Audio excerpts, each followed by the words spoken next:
अथ प्रजानाम अधिप प्रभाते जाया प्रतिग्राहित गंधमाल्याम वनाय पीत प्रतिबद्ध वत्साम यशोधनो धेनु ऋषिर्मुमोच। गुरु जी ने कहा इस नंदिनी की सेवा करो, गाय की सेवा करो, गाय की सेवा करने से लाभ होगा, दूध मिलेगा। राजा कहाँ जाएगा? गोचर भूमियां होती थी और ऋषि का आश्रम है, वहां तो सारी कौन कौन सी घास चाहिए, कौन कौन सी जड़ी बूटियां चाहिए, क्या चाहिए, सारी उस भूमि में वो होगा आश्रम में। इसको घुमाओ, इसको चराओ, शाम को लेके आओ। राजा कहाँ रहता था? जैसे आज के बच्चे जितने भी MBA IT फलाना ये वो क्या कहाँ बैठे हैं? AC में बैठे हैं, कृत्रिम प्रकाश में बैठे। उनको पंच तत्व तो मिल रहे हैं क्या? प्रकृति के नहीं मिल रहे। और जीवन शैली कैसी है?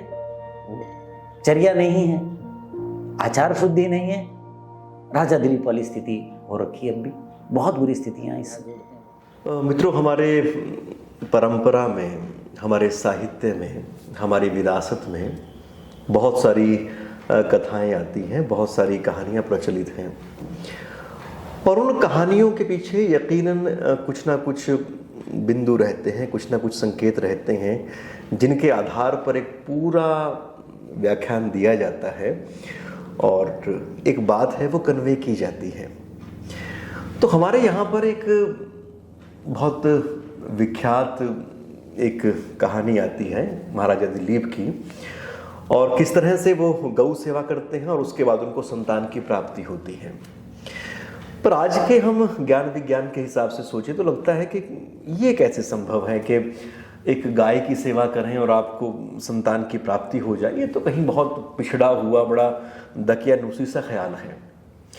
पर इस पूरी बातचीत को, इस पूरे संकेत को आचार्य श्री बसंत कुमार जी एक अलग तरह से देखते हैं।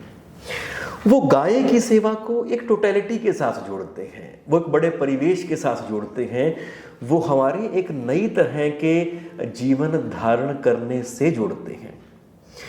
तो हमेशा की तरह से इस विषय को भी आइए उनके साथ एक सर्वथा नई दृष्टि के साथ समझते हैं। आज हम जो चिंतन करेंगे वो एक ऐसा विषय है, समाज की आवश्यकता भी है और भारतीय जो संस्कृति है उसमें उसकी बहुत महत्ता है। महाराज राम के पूर्वज राजा दिलीप हुए हैं, उनको संतान नहीं थी और गौ सेवा करके उन्होंने संतान प्राप्त की। ये हम पढ़ते आए हैं पौराणिक परंपरा में। और महाकवि कालिदास ने रघुवंश एक महाकाव्य लिखा है, उसमें राजा दिलीप के इस प्रसंग का बहुत सूक्ष्म अनुभूतियों के साथ विश्लेषण किया है। तो मुझे वो बहुत प्रिय है और मुझे जो भारतीय जीवन शैली, भारतीय संस्कृति में जो परंपराएं हैं जिनका कुछ लोग उपहास भी करते हैं, कुछ कहते हैं पता नहीं होगा कि नहीं, ये क्या है, ऐसी चीज़ों पर चिंतन करने में मुझे बहुत अच्छा लगता है कि उनकी वैज्ञानिकता क्या है, उनके पीछे क्या सृष्टि विज्ञान है, क्या उसके प्रति लेखक की भावना रही होगी। अच्छा, ये जो कहानियां हैं ये सब जगह एक जैसी नहीं मिलेंगी, लेकिन मूल बात वही है। थोड़ा बहुत कवि, लेखक, विचारक अपने अपने अनुसार इनमें कुछ चीज़ कम कर देता है, कुछ जोड़ देता है। लेकिन ये जो है गौ सेवा और पुत्र प्राप्ति, आज का हम विषय इस रूप में लेते हैं। ये जो कहानी है इसी पर केंद्रित मैं रखूंगा। तो लोग कहेंगे कि भी गाय की सेवा करने से संतान कैसे हो सकती है, पुत्र प्राप्ति ही कैसे हो सकती है। आज का विज्ञान तो ऐसा नहीं कहता, नहीं मानता। ऐसा कैसे हो सकता है? आपाततः प्रथम दृष्टया एक तर्क बुद्धि ऐसा सोचती है। श्रद्धालु तर्क नहीं करते, वो कहते हैं नहीं हमारे शास्त्र में लिखा है, भाई ये तो सही, ऐसा हुआ होगा, ऐसा करते। मैं मध्य मार्ग अपनाता हूं कि भाई श्रद्धा हो और उसके साथ तर्क भी होना चाहिए, और वो तर्क विज्ञान की कसौटी पर कस के देखो। सृष्टि नियम के अनुसार यदि कोई चीज है तो उसको मानो, नहीं तो मत मानो। तो मुझे ये जो राजा दिलीप की गौ सेवा कैसे वैज्ञानिक है, इस पर विचार करने का अवसर मिला। तो मैं कैसे सोचता हूं ये आपको बताता हूं। देखिए, हमारे यहाँ बहुत महापुरुष हुए हैं, इतिहास पुरुष हुए हैं, मनीषी हुए हैं, विचारक हुए हैं। उनके जीवन पर कोई एक प्रसंग लेकर के, पूरा जीवन वृत्त लेकर के ग्रंथ के ग्रंथ लिख दिए गए, अध्याय लिख दिए गए। ऐसा ही ये रघुवंश है। तो रघुवंश में जो मैं पढ़ता हूं वहां क्या दिखाया कि एक सूर्यवंशी राजा है, इक्ष्वाकुवंशी राजा है, मनु, वहां कहते हैं मनु के वंश में पैदा हुए। वैवस्वतो मनुर नाम है माननीयो मनीषिणाम, कालिदास कहते हैं कि मनीषियों में माननीय मनु हुए। उनके उत्तम वंश में एक राजा पैदा हुए, दिलीप। कहते हैं उनके संतान नहीं थी पाई। तो वहां कहानी क्या लिखते हैं कि उनको जब संतान नहीं हुई तो वो अपने गुरु, कुल गुरु पहले होते ही थे और होने भी चाहिए, जो ज्ञानी है, योग्य है, त्रिकालदर्शी है, उसको गुरु बनाना भी चाहिए, ताकि हमारे जीवन में जो अज्ञान के कारण, अवहेलना के कारण त्रुटि आ गई, उसको वो दूर कर दें और हमारा मार्ग सुगम हो सके। तो ऐसे वशिष्ठ उनके पास हो गए और कहा कि महाराज देखो वो क्या कहते हैं, किंतु वध्वम तवैतश्यम अदृष्ट सदृश प्रजम न माम अवति सद्वीपा रत्न सूरपी मेदिनी। उन्होंने पूछा, राजन आपका राज्य ठीक तो चल रहा है, प्रजा सुखी तो है, इति तो नहीं है। इतियां वो होती हैं जो बाढ़ आ गई, तूफान आ गया, अतिवृष्टि, अनावृष्टि, जिसके कारण कष्ट प्रजा को होता है।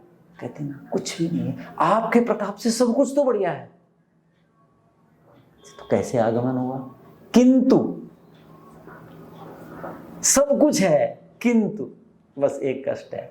एते श्याम तव वध्वाम, आपकी ये जो वधु है, भारतीय संस्कृति में ऐसे तो कहते हैं जी आपकी बहू रानी, ये नहीं कहते मेरी पत्नी, ये शोभा नहीं देता भारतीय संस्कृति में। बड़ा होंगे तो क्या कहेंगे जी आपकी बहू ऐसे, आपकी बहू, ये आपके बच्चे ऐसे, आपका पोता ही है, मेरा बेटा नहीं। मेरा तो बोला ही नहीं जाता हमारी जीवन शैली में। ये बहुत छोटी चीज़ें हैं, ये जन्मदिन मनाना, ये अच्छी चीज़ें हैं, किस लिए मैं मना ना, सब कुछ मैं दूसरों के लिए करूँगा, मेरा कुछ भी नहीं है, सब आप सबका है, ऐसा। तो महाराज तव वध्वाम अदृष्ट सदृश प्रजम, मैं आपकी इस पुत्र वधु में, सुदक्षिणा उसका नाम था, अदृष्ट सदृश प्रजम, जैसी प्रजा संतान प्राप्त होनी चाहिए थी हमारे कुल को, मेरे को भी नहीं, मेरे कुल को, मेरे कुल की जो वृद्धि करेगी, मेरे कुल का जो तिलक बनेगी, मेरे कुल का जो भूषण बने, तो उसमें अदृष्ट सदृश प्रजम, जैसी प्रजा संतान होनी चाहिए उसके मैं अब तक दर्शन नहीं कर पाया। अर्थात समझ गए ना कि मुझे संतान प्राप्ति नहीं हुई और पुत्र नहीं हुआ, कौन राज्य संभालेगा, क्या होगा। बहुत बड़ी चीज मानी जाती है कुल वृद्धि के लिए भारतीय संस्कृति में। तो फिर कहते हैं ये हिरण्यगर्भा रत्नसु, रत्नों को पैदा करने वाली कौन, ये भूमि न माम आवती, ये अब मेरी रक्षा नहीं कर पा रही, मुझे वो अच्छी नहीं लग रही। नहीं तो इतना साम्राज्य सुरक्षित, धन धान्य से भरा हुआ, प्रजा प्रसन्न, सब कुछ है, न माम आवती, ये मुझे सुखी नहीं होने दे रही, यानी मैं दुखी हूं, मेरे दुख को दूर नहीं कर पा रही है। अवती का मतलब ये है, फिर भी मैं दुखी हूं इतना सब कुछ होते हुए। सद्वीपा, द्वीप द्वीपांतर, सब मैं चक्रवर्ती राजा हूं, ये मेरा कष्ट है। अच्छा ऐसा है बेटे, ठीक है।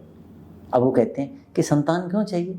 लोकांतरम सुखम पुण्यम तपोदान समुद्भवम, तप और दान से उत्पन्न जो पुण्य है वो लोकांतर में सुख देता है, मृत्यु के बाद उसका फल मिलता है।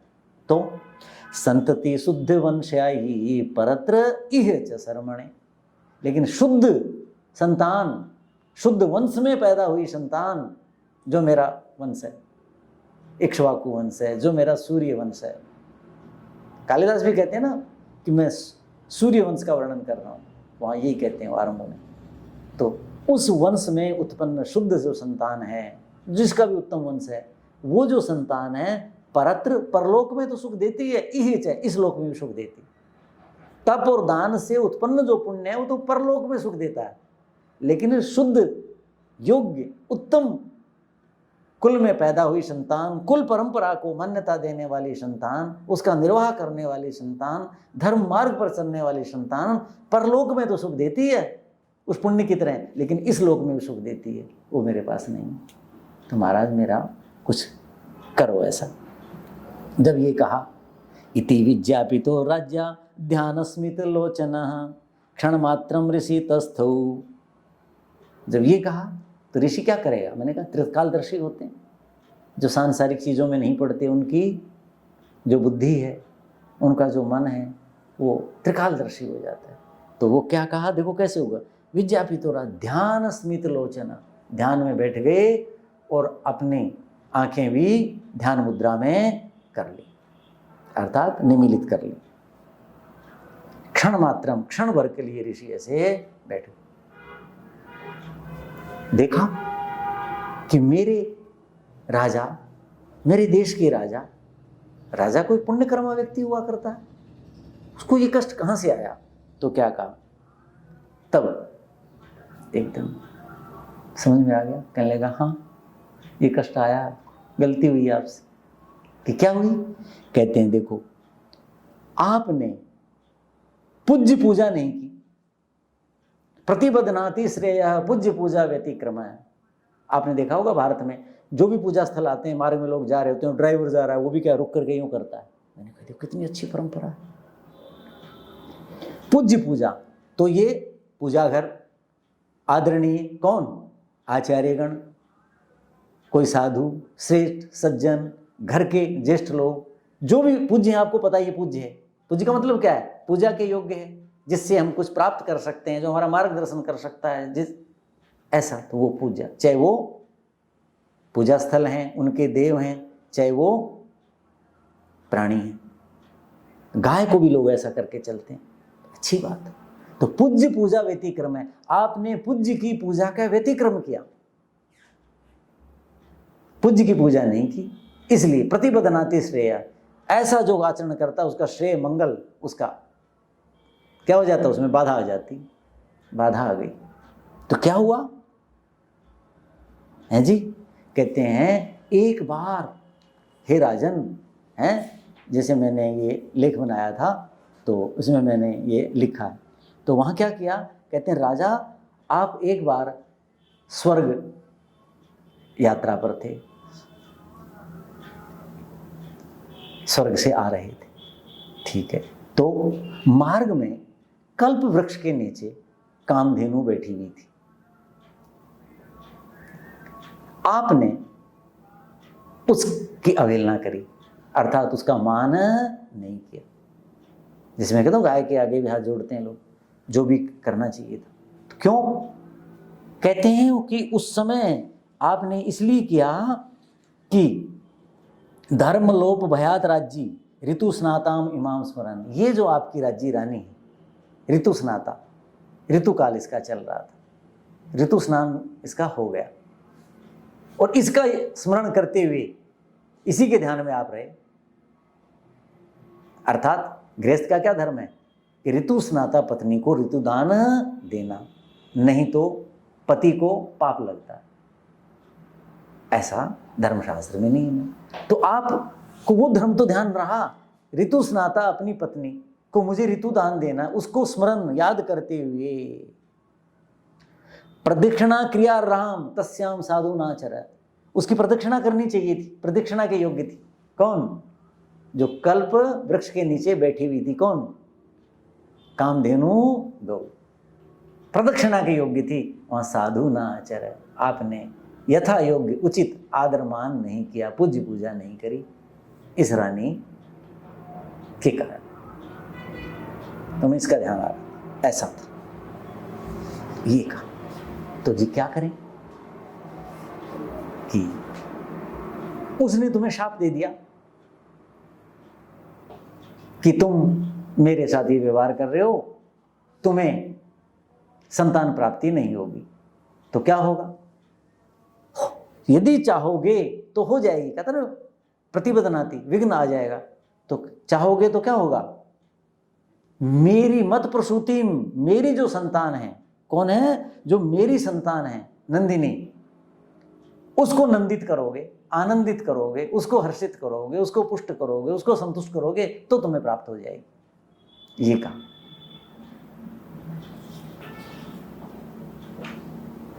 तो ये गलती होगी तुमसे, तुम ये कर सकते हो। अब जो वो क्या कहते हैं, कहते हैं कि वो तो कामधेनु तो यहां नहीं है, पाताल में है। भुजग पिहित द्वारम पातालम अधितिष्ठति, वहां यज्ञ चल रहा है वरुण देवता का। कालिदास लिखते हैं वरुण देवता का यज्ञ चल रहा है, और वहां वो यज्ञ की हवि की पूर्ति के लिए वो वहां गई हुई, जहां उसका घृत दूध इसकी आहुति दी जाएगी। भुजग पिहित द्वारम, सर्प नाग जाति, पाताल में नाग जाति, कभी उस पर भी मैं बताऊंगा आपको वो क्या है? तो वो दरवाजे पर खड़े हैं, कोई उस तक पहुंच नहीं सकता। मतलब क्या हुआ? अब ये नंदिनी है और तुम इसकी सेवा करो। तो वहां क्या है? वो कामधेनु कहती कि तुम्हें नंदिनी की सेवा करनी पड़ेगी। यहां ये क्या कहते हैं कि वो भुजुग पिहित द्वार है, जो नाग है, नाग जाति है, वो वहां खड़ी है। ये सर्प नहीं, नाग एक जाति होती है। तो पाताल में जो वर्णन आता है, नाग कन्या थी कि नहीं, याद हो महाभारत में? तो वो नाग एक जाति, यानी मानवों में जाति, जैसे हम रावण राक्षस जाति कह देते हैं, ऐसे वानर जाति कह देते हैं, सुग्रीव बाली वगैरह, यानी मनुष्यों में ही समुदाय विशेष थे। तो भुजग पिहित का मतलब क्या हुआ? सर्प क्या है? उत्तम जो वस्तु है वहां तक जल्दी से किसी को पहुंचने नहीं देता। तो अब तुम चाहो भी तो उसकी सेवा नहीं कर सकते। किसकी? कामधेनु की। तो यहां जो गौ और पुत्र प्राप्ति कैसे हुई, इसकी मैं व्याख्या इस रूप में करता हूं। ये तो मैंने कहानी सुनाई, तो ये कैसे सृष्टि के अनुरूप मुझे लगता है कि कल्पतरु क्या है, कामधेनु क्या है, नंदिनी क्या है। राजा, आप जब स्वर्गीय जीवन जी रहे थे, आप स्वर्ग में थे, तब आपने कामधेनु की अवहेलना की। मतलब क्या हुआ कि जब आप युवा थे, राजा बने, इतने भोग ऐश्वर्य आपके पास थे, तो आपने कामधेनु, कामनाओं को पूर्ण करने वाली कौन है? धेनु, इंद्रियां, गौ। संस्कृत में गौ इंद्रियों के लिए भी आता है, किरणों के लिए भी आता है, बहुत चीजों के लिए आता है। उनकी क्या की? अवहेलना की। कब? जब आप स्वर्ग में थे। पूजा होनी चाहिए इंद्रियों की। पूजा क्या है? इंद्रियों की। उनका उचित उपयोग,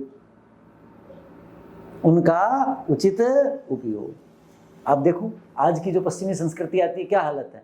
आज के जितने भी आईटी में, जितने भी तो नहीं, सबको नहीं कह सकता, ज्यादातर खूब पैसा जो कमा रहे हैं, नवधनाढ्य समृद्ध, उनकी क्या स्थितियां हैं?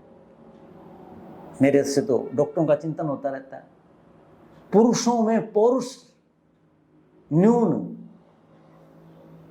अभाव सा हो गया, स्त्रियों में स्त्रीत्व का अभाव हो गया स्थिति। इसका मतलब क्या हुआ? राजा दिलीप युवा था, राजा का बना था, इतने भोग ऐश्वर्य थे, और उस समय उसने स्वर्ग में रहते हुए कामधेनु अर्थात हमारी कामनाओं को पूर्ण करने वाली जो 10 इंद्रियां हैं, 11वां मन है, 11 इंद्रियां, इनकी अवहेलना की, अर्थात इनका उचित उपयोग नहीं किया। इंद्रियों ने, कामधेनु ने शाप दे दिया। मतलब क्या हुआ? जब आपको संतान चाहिए थी, जिन इंद्रियों से संतान चाहिए थी, वो अपनी सामर्थ्य खो बैठी, क्योंकि आपने उनका मान सदुपयोग नहीं किया। ये स्थिति है राजा की। अब वो कहते हैं, कामधेनु ने क्या कहा था, मत प्रसूति, मेरी जो संतान है, मैं नहीं आपको संतान दे पाऊंगी। मेरी संतान मतलब क्या हुआ कि वो कामधेनु को मतलब जो इंद्रियां हमें मिली थी, यौन में जो उनकी सामर्थ्य थी, वो सामर्थ्य इंद्रियां कहती हैं हमारी नहीं रहेगी। हमारी बेटी का मतलब क्या, जिसमें थोड़े गुण कम होंगे, योग्यता कम होगी, अर्थात तुम्हारी इंद्रियों में सामर्थ्य आ तो जाएगी, तुम्हारे संतान प्राप्ति की शरीर में सामर्थ्य आ तो जाएगी, लेकिन वो नहीं आ पाएगी जो प्रकृति से यौन प्रवेश के समय, यौन में गृहस्थ प्रवेश से पहले होती है। तो नंदिनी समझ गए, मेरी संतान अर्थात हीन न्यून सामर्थ्य वाली इंद्रियां मिलेंगी, वो आपको आनंदित करेंगी, नंदिनी वो आनंदित करेंगी, लेकिन कामधेनु नहीं, वो इंद्रियां कामधेनु नहीं होंगी। वही कहा ना, भुजग पिहित द्वारम पातालम अधिष्ठति, वो इंद्रियां तो पाताल जा चुकी, वो गए, कामधेनु तो अर्थात उनके बीच में जो आपने क्या किया, अवहेलना करी, नियम सदाचार से नहीं रहे, दुरुपयोग किया शरीर का, वो जो उसके अंदर जो दोष आ गए, वो कौन है, नाग हैं, वो सर्प हैं, वो द्वार है, वो आपको अब वो ज्ञानेंद्रियां, वो कामधेनु नहीं मिल सकती, नंदिनी मिल सकती।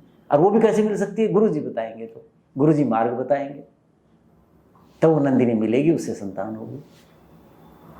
उन्होंने क्या किया फिर कि बेटे ये नंदिनी ये है, अब इसको आप क्या करो, अथ प्रजानाम अधिप प्रभाते जाया प्रतिग्राहित गंधमाल्याम वनाय पीत प्रतिबद्ध वत्साम यशोधनो धेनु ऋषिर्मुमोच। गुरु जी ने कहा इस नंदिनी की सेवा करो, गाय की सेवा करो, गाय की सेवा करने से लाभ होगा, दूध मिलेगा। राजा कहाँ जाएगा, गोचर भूमियां होती थी और ऋषि का आश्रम है, वहां तो सारी कौन कौन सी घास चाहिए, कौन कौन सी जड़ी बूटियां चाहिए, क्या चाहिए, सारी उस भूमि में वो होगा आश्रम में। इसको घुमाओ, इसको चराओ, शाम को लेके आओ। राजा कहाँ रहता था, जैसे आज के बच्चे जितने भी MBA IT फलाना ये वो क्या कहाँ बैठे हैं, AC में बैठे हैं, कृत्रिम प्रकाश में बैठे हैं। उनको पंच तत्व तो मिल रहे हैं क्या, प्रकृति के नहीं मिल रहे। और जीवन शैली कैसी है, वो चर्या नहीं है, आचार शुद्धि नहीं है, राजा दिलीप वाली स्थिति हो रखी है। अब भी बहुत बुरी स्थितियां इस समय। वही जब भोग ऐश्वर्य आएगा, यौवन होगा, उस समय संयम आवश्यक है। तो राजा ने क्या कहा, ठीक है तुम्हारी पत्नी मेरी पत्नी अरुंधति के निर्देशन में, मार्गदर्शन में जीवन यात्रा चलाएंगी आश्रम में, और तुम मेरे निर्देशन में। दोनों वहां क्या लिखा है देखो,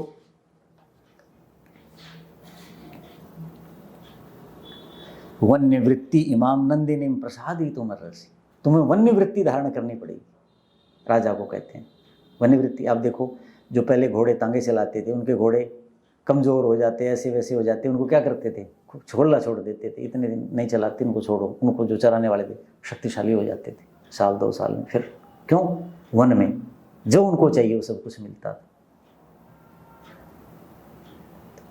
ऐसी आजकल जो गाय भैंस जो रख रहे हैं, इंजेक्शन लगा के दूध, बुरा हाल हो जाता है उनका, अंदर ही बंधी रहती हैं, धूप नहीं मिलती, ताज़ा हवा नहीं मिलती, वहीं दूध चारा डाल दिया और उनका शरीर ढांचा ऐसा हो जाता, सामर्थ्यहीन हो जाती हैं, बच्चे नहीं दे पाती, ऐसी हो जाती। तो उनको क्या करते हैं, ऐसे देते चरवाहों को उनको, और उनके पास जाके वो ठीक हो जाती। क्यों कि उनको जो चाहिए दैनिक चर्या में, जो चाहिए उनको ऋतुचर्या में, जो उनको अयनचर्या में चाहिए, जो उनको संवत्सर चर्या में चाहिए, वो उनको मिल जाता है। तो राजा को कहा वन्य वृत्ति, गाय की जो वृत्ति क्या है, सवेरे ये जाती है, शाम को आती है, दिन भर इसके साथ रहो। तो राजा दिन भर प्रकृति में रहेगा, पंच महाभूत मिलेंगे, जड़ी बूटियाँ मिलेंगी, फल औषधियाँ मिलेंगी, वहाँ के जो मृग हैं, पशु हैं, पक्षी हैं, उनकी रक्षा करेगा, उनका सद्भाव मिलेगा, उनके मधुर ध्वनियाँ मिलेंगी। वो जो परिवेश है, उससे राजा ने जो सामर्थ्य खोई थी, जो इंद्रियां क्षीण हो गई थी, भोग ऐश्वर्य में रहते हुए, स्वर्ग में रहते हुए, वो जो कामधेनु थी उसका मान, मतलब क्या, इंद्रियों का मान नहीं किया था, सदुपयोग नहीं किया था। अब ब्रह्मचारी रह करके ऋषि के अनुसार बताए हुए ये सेवन करना, ये नहीं करना, यानी शरीर के अंदर उन तत्वों का अभाव हो गया था जिन तत्वों की, धातुओं की शरीर को आवश्यकता थी। किस समय? यौवन के समय, नव गृहस्थ के समय, उत्तम संतान प्राप्ति के लिए उनका अभाव हो गया था राजा रानी में। वो दोबारा वैसी नहीं आ सकती, वो कामधेनु नहीं बन सकती, वो नंदिनी बन सकती हैं, अर्थात आपका काम चला दें। वो नंदिनी ने कहा भी था, तो वहां ये संकेत दे रहे कालिदास। तो वहां वो क्या कहते हैं, सप्रयत परिग्रह द्वितीय पर्णशालाम कुशम सैन्य निशाम निनाय। कहते हैं अपनी पत्नी और स्वयं यत जितेंद्रिय होकर के रहे, और पर्णशाला वहां तो क्या होते होंगे, जैसे युधिष्ठिर का राजमहल था वैसे में रहता होगा। कौन? राजा नल का कुंडिन नगरी में कैसा था उसे देखा होगा, ऐसे राजा रहता होगा। यहाँ क्या है, जितेंद्रिय होकर के पर्णशाला, पत्तों की शाला, कुटिया में। कहते हैं उसने कुश शयने, कुशाओं के बिस्तर। अब हम कुशाएं कब बिछाते हैं? जब पूजा करते हैं, यज्ञ करते हैं, संध्या वंदना करते हैं, कुशाएं करते हैं कि नहीं? कुशाओं के बिस्तर पे ही रात्रि बिताता था और दिन भर ऐसे करता, ऐसे रहा। जितेंद्रिय था। बात क्या थी कि उन इंद्रियों में दोबारा सामर्थ्य लौटा के लानी है। कामधेनु तो नहीं बन सकती, वो नंदिनी बन जाएंगे। और वो कैसे आ सकती है? प्रकृति के नियमों का आपने पालन नहीं किया, अवहेलना करी, वो अपने सामर्थ्य को बैठी, वो आएगी, लेकिन वैसे नहीं आ सकती। ऐसे राजा रहा। इत्थम व्रतम धारयत प्रजार्थम समम महिष्या। ये जो व्रत था, पत्नी कहाँ रहती थी? ऋषि पत्नी के साथ। स्वयं कहाँ रहते थे? ऋषि के साथ। उसको वो मार्गदर्शन, क्योंकि स्त्रीत्व का ज्ञान आचार्य शंकर से जब मंडन मिश्र की पत्नी ने प्रश्न पूछा, मेरे पति को हराया है, मुझे पूरा हराओ तब विजय होगी, अभी आधी हार हुई है, और उन्होंने स्त्री संबंधी प्रश्न पूछ लिए। आचार्य शंकर को तो अनुभव नहीं था, स्त्रीत्व का ज्ञान नहीं था, वो तो बाल ब्रह्मचारी थे, नैष्ठिक थे। तो उन्होंने कहा कि मुझे तो ज्ञान नहीं। तो स्त्री को कैसा होना चाहिए, सास ही बताएगी ना, माँ ही बताएगी ना, चाची ताई बताएगी ना। नवविवाहिता बेटे ऐसे रहना है, ऐसे रहना है, ये नियम है, नियम, उनको तो नहीं पता। पति नहीं बता सकता, ससुर नहीं बता सकता। तो यहाँ राजा को कौन बताएगा? पिता को कौन, पुत्र को कौन बताएगा? पिता बताएगा, चाचा बताएगा, गुरुजी बताएंगे, जो भी, पुरुष को पुरुष। ऐसे समम महिष्या ऐसे व्रत धारण कर रहे थे। ऐसे उन्होंने धारण किया व्रत का। और फिर क्या कहा कि ऐसे जब कुछ दिन बीत गए तो उसके बाद नंदिनी ने उनकी परीक्षा ली। उसमें जो आता है, जो कहानी है, वो अलग चीज है। बात क्या है? नंदिनी का मतलब क्या है? इंद्रियां। नंदिनी बताया ना कि जो इंद्रियां क्षीण हो गई थी, जो हर्षित करेंगी, कामधेनु इंद्रियां नहीं, वो तो मिलेंगी ही नहीं अब, क्योंकि जो हानि हो गई वो हो गई। तो उसने परीक्षा ली और राजा को कहा कि ठीक है, अब तुम जो चाहते हो वर मांग लो, तुमने मेरी बहुत सेवा करी। अर्थात इंद्रियां स्वयं कह रही हैं ना कि वन में रहे, ऋषि के अनुसार रहे। तो इंद्रियां स्वयं ही बता देती हैं, हमारा शरीर स्वयं बता देता है कि अब मेरे अंदर जो अभाव था, क्षीणता थी, वो चली गई। जैसे हम बीमार होते हैं, ठीक हो जाते हैं, कोई सहारा देने लगे, बीमार थे जब दिया तब, अरे नहीं अब मैं ठीक हो गया, अब मैं चल सकता हूँ। मूंग की दाल खाते थे, अब उड़द की दाल, अरे उनको मत दो तो बीमार थे, नहीं अब मैं हजम कर लूँगा, इसका मतलब मेरी जठराग्नि ठीक होगी। समझ गए? कोई भी इंद्रिय स्वयं बता देती है। तो नंदिनी ने परीक्षा लिया, अर्थात नंदिनी ने परीक्षा लिया, अर्थात राजा को बता दिया। इंद्रिया ने कह दिया कि राजन, अब आप अपने लक्षित जो अर्थ है, प्रयोजन है, उसके लिए तैयार हो गए। और फिर ये सूचना किसको मिल गई? गुरुजी को अनुभव। और फिर उन्होंने कहा कि तुम ये तो कुछ औषधियाँ दी हुई होंगी, इतने दिन प्राकृतिक जीवन जीने के लिए कहा होगा, ये सब कुछ किया होगा, तो गौ सेवा से ये मिला। तो सामान्यतया पौराणिक परंपरा में, श्रद्धा में तो क्या है कि भी गाय की सेवा करो। उनको ये साइंटिफिक चीजें बताएंगे, समझ में आएंगे सबको? नहीं आएंगी ना। जो अन्नमय कोश के लोग हैं, प्राणमय कोश के लोग हैं, मनोमय हैं, उनको थोड़ा वो स्पर्श होगा, नहीं आएगी समझ में। उनको ऐसे ही बताना है, उनको तुलसी पूजा ही करानी है, तुलसी का विवाह कराना ही कराना है, पीपल के धागा लगवाना ही लगवाना है। इसकी क्या वैज्ञानिकता है, वैज्ञानिकता नहीं बताएं, बस ये लाभदायक है, बहुत ही अच्छा है। गंगा स्नान करो, कार्तिक स्नान करो, इसका पुण्य होगा। क्या पुण्य होगा, क्या वैज्ञानिकता है? नवरात्र में, जैसे मैंने आपको व्याख्यान में बताया, उसकी क्या साइंटिफिक वैल्यू। जापान के वैज्ञानिक को नोबेल प्राइज मिला फास्टिंग पे, मिला कि नहीं मिला? सारी बातें तो हमारी लिखी हुई हैं। तो आयुर्वेद क्या कहता है, ज्योतिष क्या कहता है, कर्मकांड क्या कहता है, अध्यात्म क्या कहता है, उन सारों का मिश्रण है नवरात्र। तो ऐसे ही ये कहानी तो इसलिए पढ़ाई जाती है, लेकिन इसके पीछे मैं, हो सकता है मेरी बात लोगों को न जचे, लेकिन मैं ये समझता हूँ कि ये जो कहा कि स्वर्ग में रहते थे, मतलब स्वर्गीय जीवन जीते थे। कामधेनु का मतलब क्या हुआ, वो इंद्रियां, उनकी अवहेलना करी। नंदिनी क्या है, इंद्रियों को दोबारा सामर्थ्य प्रदान करना, गुरु जी का मार्गदर्शन। ऐसे राजा जो है जब योग्य हो गए तो गुरु जी ने कह दिया कि बेटे अब आप बिल्कुल ठीक हो, और अब आप जा कर के अपने राष्ट्र के लिए, अपनी प्रजा के लिए योग्य राजकुमार दे सकते हो। तो इसे आगे लिखता है कि कहते हैं नरपति कुल भुत्ते गर्भम आधत्त राज्य। जब राजा जो है उनको अनुमति दे दी, सब कुछ ऐसा हो गया, वो आ गए, तो राजकुल के लिए, राजकुल व्यक्ति का नहीं होता, राजकुल तो राज्य का कुल है। पूरे राज्य के लिए, पूरे राष्ट्र के लिए रानी ने क्या किया, कल्याण के लिए गर्भम आदत्त, गर्भ को धारण किया। तो इसको कहते हैं कि राजा दिलीप ने गौ सेवा करी, उनको पुत्र मिला। तो वो जो कहानी है, कालिदास ने अपनी दृष्टि से, पुराणों में अपनी दृष्टि से जैसा जैसा शब्द मिला, लेकिन मैं इस कहानी को इस रूप में लेता हूँ कि भाई यौवन में जो कामधेनु हैं, हमारी जो इंद्रियां हैं, 11 इंद्रियां, इनका मान करना है। मान क्या है, सदुपयोग करना है, इनका दुरुपयोग नहीं करना। जैसे आज का युवा आप देखते हो पश्चिमी प्रभाव से, और जो खूब धन कमा रहे हैं, 1-1 करोड़ का, 80-80 लाख का, 50-50 लाख का पैकेज जिनका है, लेकिन पौरुषहीन, न्यून पौरुष, क्षीण पौरुष, स्त्रीत्वहीन, मातृत्वहीन नारी जाति।